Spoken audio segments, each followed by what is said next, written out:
નમસ્તે મિત્રો, આજના તાજા સમાચારમાં આપનું સ્વાગત છે। ચાલો ગુજરાતના 10 મોટા સમાચાર જાણીએ ફક્ત 1 મિનિટમાં। પણ તે પહેલા આ વિડીયોને લાઈક કરો, ચેનલને સબસ્ક્રાઇબ કરો અને કોમેન્ટમાં જણાવો કે તમે આ વિડીયો ક્યાંથી। અંબાલાલ પટેલની વરસાદની નવી આગાહી। 23મી તારીખે બંગાળના ઉપસાગરમાં વેલમાર્ક લો પ્રેશર બનશે। આ કારણે રાજ્યમાં ભારેથી અતિભારે વરસાદ વરસશે। આ ઉપરાંત તારીખ 23 જુલાઈ દરમિયાન હવામાનમાં પલટો આવશે। અંબાલાલ પટેલ મુજબ ગુજરાતમાં નવી સિસ્ટમ સર્જાશે છે અને આ સમયમાં વરસાદ વરસશે। 26 જુલાઈથી 29 જુલાઈ સુધીમાં ગુજરાતમાં અણધાર્યો વરસાદ થશે। ઉપરાંત 6 થી 10 ઓગસ્ટમાં દક્ષિણ ગુજરાતમાં ભારે વરસાદ વરસી શકે છે। અંબાલાલ પટેલના અનુમાન મુજબ આ સમય દરમિયાન મધ્યપ્રદેશમાં પણ ભારે વરસાદથી જળબંબાકારની સ્થિતિ સર્જાઈ શકે છે। અંબાલાલે નદીના જળસ્તરને ભયજનક સપાટીથી વહેવાનું અનુમાન વ્યક્ત કર્યું છે। હવે એટીએમ મશીનમાં 100 અને 200ની નોટોની તંગી સર્જાશે નહીં। લોકોની ફરિયાદો રહે છે કે એટીએમમાંથી 100 અને 200 રૂપિયાની નોટો ઓછી નીકળે છે અને 500ની નોટ વધારે નીકળે છે। ભારતીય રિઝર્વ બેન્કે હવે આ સમસ્યાને ધ્યાને રાખતા મોટી એક્શન લીધી છે। કેન્દ્રીય બેન્કે દેશની બેન્કોને ખાતરી આપતા કહ્યું કે એટીએમમાંથી 100 રૂપિયા અને 200 રૂપિયાની નોટ પણ નીકળે। આરબીઆઈએ કહ્યું કે સામાન્ય જનતાને આ નોટો મળી રહેલી તે જરૂરી છે। પીએમ વિશ્વકર્મા યોજના હેઠળ 15,000ની સહાય। ભારતની કેન્દ્ર સરકારે પીએમ વિશ્વકર્મા યોજના 2024 શરૂ કરી છે। આ પહેલનો હેતુ વિશ્વકર્મા સમુદાયની 140થી વધુ પેટા જાતિઓને લાભ આપવાનો છે।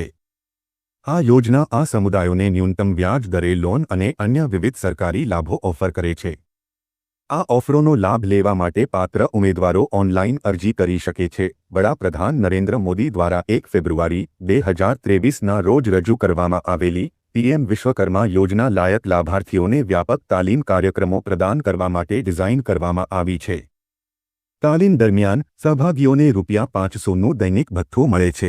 વધુમાં સરકાર બેંક ટ્રાન્સફર દ્વારા ટૂલ કીટ ખરીદવા માટે ₹15,000 પ્રદાન કરે છે। આ યોજના હેઠળ વિશ્વકર્મા સમુદાયના સભ્યો પોતાનો વ્યવસાય શરૂ કરવા માટે મફત તાલીમ મેળવી શકે છે અને ₹3 લાખ સુધીની લોન 5% વ્યાજ દરે મેળવી શકે છે। લોન 2 તબક્કામાં આપવામાં આવે છે। પ્રથમ તબક્કામાં ₹1 લાખ અને બીજા તબક્કામાં ₹2 લાખ। સરકાર આપશે ફ્રી ઇન્ટરનેટ। દેશમાં મૂળભૂત સુવિધાઓ સાથે ઇન્ટરનેટને જોડવા જઈ રહેલા ફ્રી ઇન્ટરનેટ બિલ પર વિચારણાને સરકારે મંજૂરી આપી દીધી છે। આ બિલમાં દેશના પછાત અને ગરીબ વર્ગના લોકોને મફત ઇન્ટરનેટ આપવાની યોજના બનાવવામાં આવી છે। તેનો ઉદ્દેશ્ય એ છે કે દેશના ગરીબો ડિજિટલ ઇન્ડિયાથી દૂર ન રહે, જેમાં સરકાર દ્વારા કોઈપણ ચાર્જ વિના ઇન્ટરનેટ મફત આપવામાં આવશે। ફ્રી ઇન્ટરનેટ બિલ ગયા વર્ષે ડિસેમ્બરમાં રાજ્યસભામાં રજૂ કરવામાં આવ્યું હતું। રાષ્ટ્રપતિએ ગૃહને આ બિલ પર વિચાર કરવાની ભલામણ કરી છે। આ બિલનું નામ રાઇટ ટુ ફ્રી ઇન્ટરનેટ છે। ખેડૂતોને ગોડાઉન બનાવવા માટે 75,000ની સહાય। ગુજરાત સરકાર દ્વારા રજૂ કરવામાં આવેલ મુખ્યમંત્રી પાક સંગ્રહ ગોડાઉન યોજના ખેડૂતો માટે તેમના ઉત્પાદનને અસરકારક રીતે સુરક્ષિત રાખવા માટે એક મુખ્ય તક રજૂ કરે છે। આ યોજના હેઠળ ખેડૂતો તેમની લણણીના સંગ્રહ માટે વેરહાઉસ બનાવવા માટે સબસિડી માટે અરજી કરી શકે છે। અણધારી વરસાદ અને અતિશય વરસાદ સહિતની હવામાન પેટર્નની અનિયમિત પ્રકૃતિ કૃષિ ઉપજને નોંધપાત્ર રીતે અસર કરી શકે છે। યોગ્ય સંગ્રહ સુવિધાઓ વિના ખેડૂતો તેમની ઉપજને બગાડવાનું જોખમ લે છે, જેનાથી નોંધપાત્ર નુકસાન થાય છે। આ પડકારને ઓળખીને સરકારે સબસિડી ઓફર કરીને પેકડહાઉસ સ્ટ્રક્ચર્સ વેરહાઉસના નિર્માણને પ્રોત્સાહન આપ્યું છે। હવે તમારું વીજળી બિલ ઝીરો। વીજળીના વધતા બિલોથી પરેશાન છો તો તમને આ સરકારી યોજના વિશે જરૂરથી જાણવું જોઈએ। આ સરકારી યોજના દ્વારા ન માત્ર તમારી વીજળીના બિલ ઓછા થશે, પરંતુ દર મહિને પૈસાની બચત પણ થશે। કેન્દ્ર સરકારની પીએમ સૂર્ય ઘર યોજના દ્વારા લોકોને ભારે વીજળીના બિલમાંથી રાહત મળી રહી છે। 2 મહિનામાં 10,000ની બચત। ઉત્તર પ્રદેશના જૌનપુરના રહેવાસી લાભાર્થીએ જણાવ્યું કે આ યોજનાથી ખેડૂત અને તમામ લોકોને ફાયદો થઈ રહ્યો છે। સૌને વીજળીના બિલમાં બચત થઈ રહી છે। પીએમ આવાસ યોજનાની સહાય ચૂકવાઈ। વડાપ્રધાન નરેન્દ્ર મોદીએ બિહારના મોતીહારીથી એક વિશેષ કાર્યક્રમ દરમિયાન પ્રધાનમંત્રી આવાસ યોજના ગ્રામીણ હેઠળ 40,000 લાભાર્થીઓના ખાતામાં સીધી રીતે રૂપિયા 162 કરોડ ટ્રાન્સફર કર્યા છે। આ ઉપરાંત પીએમ મોદીએ 12,000 લાભાર્થીઓને મકાનની ચાવીઓ પણ સોંપી હતી। પ્રધાનમંત્રી આવાસ યોજના ગ્રામીણ હેઠળ સરકાર તરફથી ઘર બાંધવામાં દરેક લાભાર્થીને રૂપિયા 1.20 લાખથી રૂપિયા 1.30 લાખ સુધીની સહાય આપવામાં આવે। મહિલાઓને 6,000 સહાય। મહિલાઓ માટે ખુશખબર, કેન્દ્ર સરકાર આપશે 6,000ની સહાય। પ્રધાનમંત્રી માતૃત્વ વંદના યોજનામાં પ્રથમ વખત ગર્ભવતી અને સ્તનપાન કરાવતી મહિલાઓને નાણાકીય સહાય આપવામાં આવે છે। આ યોજના 21 જાન્યુઆરી 2017ના રોજ શરૂ કરવામાં આવી હતી।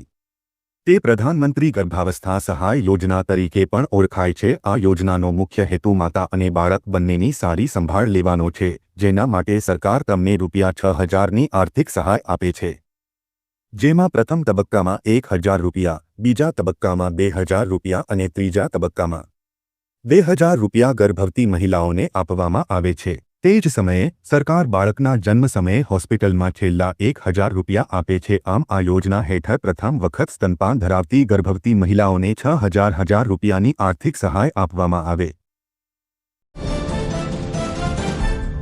પાક નુકસાન સહાય જાહેર। રાજ્યના ખેડૂતો માટે ખુશીના સમાચાર સામે આવ્યા છે। રાજ્ય સરકારે કમોસમી વરસાદથી ખેડૂતોને થયેલા નુકસાન માટે રાહત પેકેજની જાહેરાત કરી છે। ઓક્ટોબર 2024માં થયેલા નુકસાન માટે સરકારે રાહત પેકેજની જાહેરાત કરી છે, જે અંતર્ગત કપાસના વાવેતરને થયેલા નુકસાનની સહાય ખેડૂતોને ચૂકવવામાં આવશે। રાજ્યના 6 જિલ્લાઓમાં કપાસના વાવેતરને થયેલા નુકસાન અંતર્ગત ખેડૂતોને સહાયની ચૂકવણી કરવામાં આવશે। તમને જણાવી દઈએ કે રાજ્યના છોટા ઉદેપુર, જામનગર, અમરેલી, ભાવનગર, સુરેન્દ્રનગર અને રાજકોટ જિલ્લાના ખેડૂતોને આ સહાય ચૂકવવામાં આવશે। સરકારના નિયમ મુજબ જે ખેડૂતોને 33%થી વધુ પાક નુકસાની થઈ રહેશે તો જ ખેડૂતને સહાય મળશે। આ સિવાય 2 હેક્ટરની મર્યાદામાં પ્રતિ હેક્ટર 11,000 રૂપિયાની સહાય ખેડૂતને મળશે। ખેડૂતોએ આ પાક નુકસાનીનું વળતર લેવા માટે 14 જુલાઈથી આ 6 જિલ્લાના ખેડૂતોને ઓનલાઈન અરજી કરવાની રહેશે અને સરકાર તરફથી ખેડૂતોના બેંક એકાઉન્ટમાં જ સીધા પૈસા જમા કરવામાં આવશે।